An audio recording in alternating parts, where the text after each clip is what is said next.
Hey, Jarek here. There's an entire market for 90s retro shooters. Shooters we've come to call boomer shooters.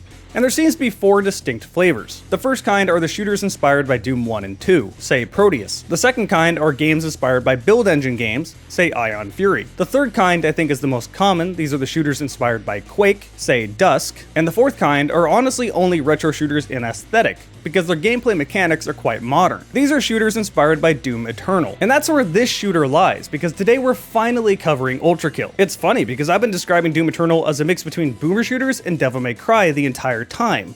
Well, if you go to the website devilmayquake.com, it redirects you to Ultrakill's Steam page. And that's no coincidence. That is the best way to describe this game, and it is so awesome. Alright, so what makes Ultrakill so damn fun? And more importantly, why did I put it off for so long? I don't know. I just legit procrastinated making this video on this game. I apologize, this game deserved to be played as soon as possible and I just didn't. Like, to jump to the end video conclusion, if you like Doom Eternal, go play this game. Don't hesitate, just go buy it, just go play it. Anyway, let's start simple by jumping to the story. The game opens with you descending into hell. Mankind is dead. Blood is fuel. Yeah, you play as a robot where blood literally is fuel. Now, this game is currently in early access, although there's quite a bit of content for a game that is in early access, and it is so deep that you can get way more hours out of this than you would any traditional game. Anyway, my point here is that there is a good amount of environmental storytelling, and there is a story being built up. You're descending into hell, there's biblical stuff all over the place, the story is leading somewhere, but since it is in early access, it hasn't gotten to that point yet. With that said, while there is environmental storytelling, it's not like you're playing, say, a new Sony game where there's a lot of dialogue and a real in-depth story. The most you're getting is, again, environmental storytelling and occasionally some bosses telling you some new things.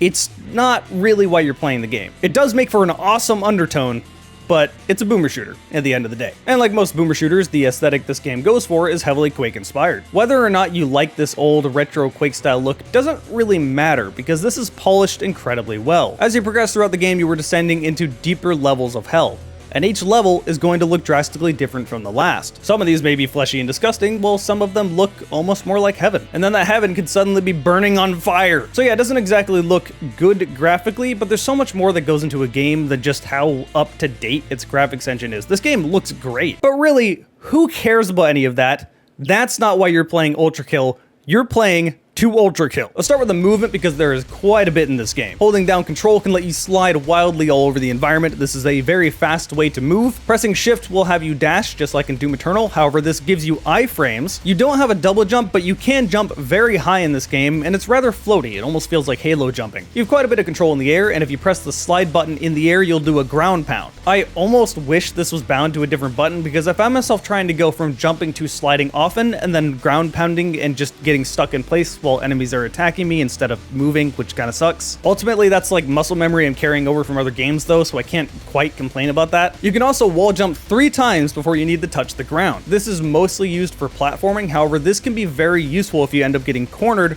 or if you're fighting a boss in a very confined area. That's not to say anything about the more advanced techniques that the game doesn't outright tell you, like say shotgun jumping. You have a lot of movement in this game, and that's important because you are going to need to use it. This is not an easy game. Now, when I say this isn't an easy game, I don't mean it's unfair, but this is a game that just won't be fun if it's not challenging you, much like how Doom Eternal is. When you get thrown all these different ways to move and all these different ways to avoid damage, all these different ways to do damage, you need to use everything at your disposal. If they don't make the enemies strong enough to be a real threat to you, then the game will be way too easy. But the byproduct of that is that these enemies are now a real threat, so if you're not using what you have, you will die quickly. However, like I said, it never feels unfair.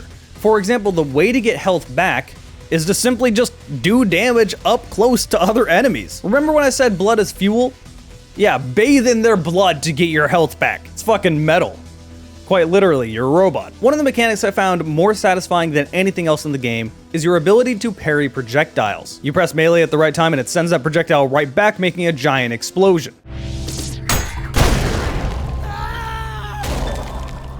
On the first level, I kind of struggled with the correct timing to get this down, and then someone in my chat told me that it's not when you swing the fist, it's when you press the melee button. Instantly, it made more sense and became so much easier to me. Think of it like this. The timing for parrying projectiles in this game is the same sort of timing as, say, power shielding in Smash.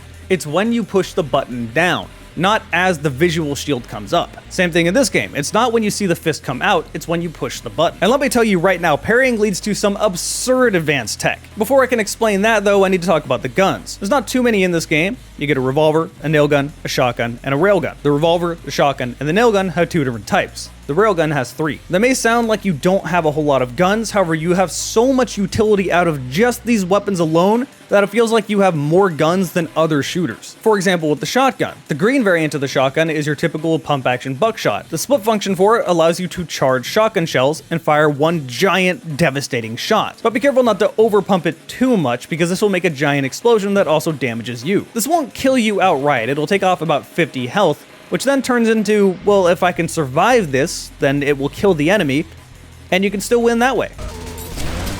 I got full health, fuck it.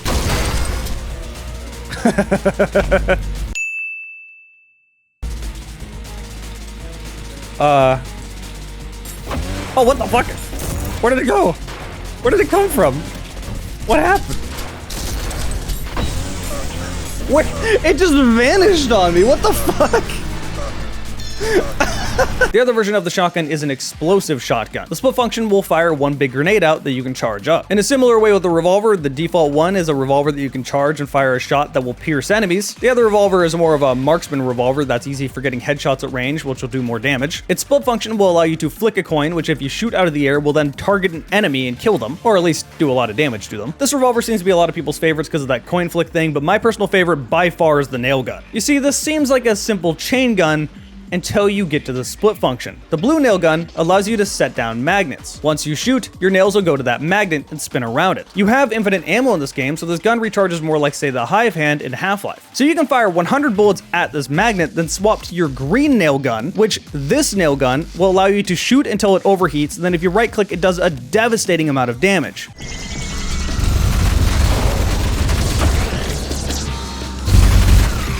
So by shooting 100 bullets out of the blue gun, you can effectively overheat the green version, firing those overheated rounds into that magnet, making a ridiculous trap. This does so much damage that it will quite literally break both the audio and almost crash the game.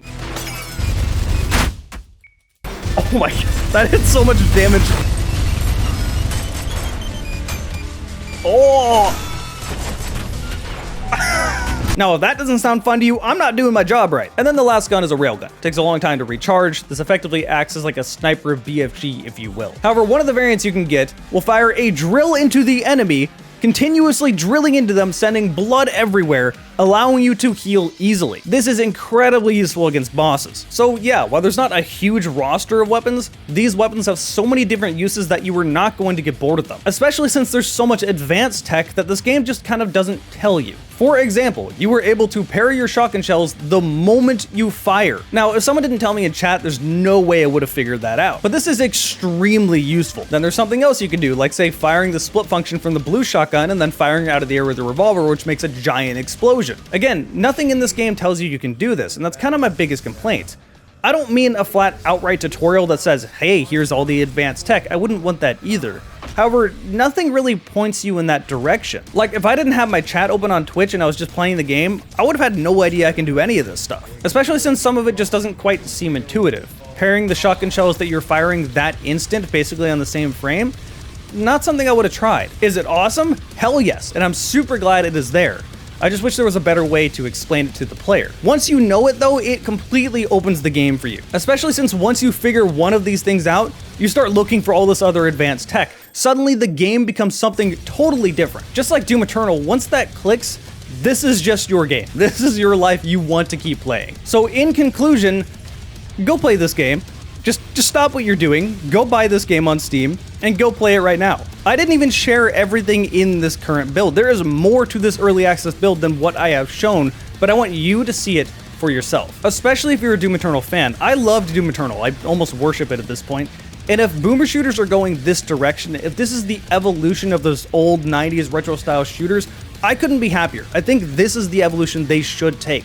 This is a correct path forward instead of just doing the same Quake game we've seen over and over again. And this is not a knock on, say, Dusk or these retro style games that take after Quake. They clearly understood what made Quake so special. But the market has become so saturated with these games that I would like to see some sort of an evolution, or maybe the nostalgia cycle kick forward and we start seeing more Half-Life style games, Half-Likes if you will, or all of the above. Keep everyone happy. But hey, that should be all I have to say about Ultrakill. Big thanks to everyone that joined me on Twitch. If you want to hang out in the future, my link is in the bottom right down there. You can go follow that if you wish. If you subscribe to my Twitch, you can see my videos at least 1 week ahead of time. And of course, thank all of you for watching this video.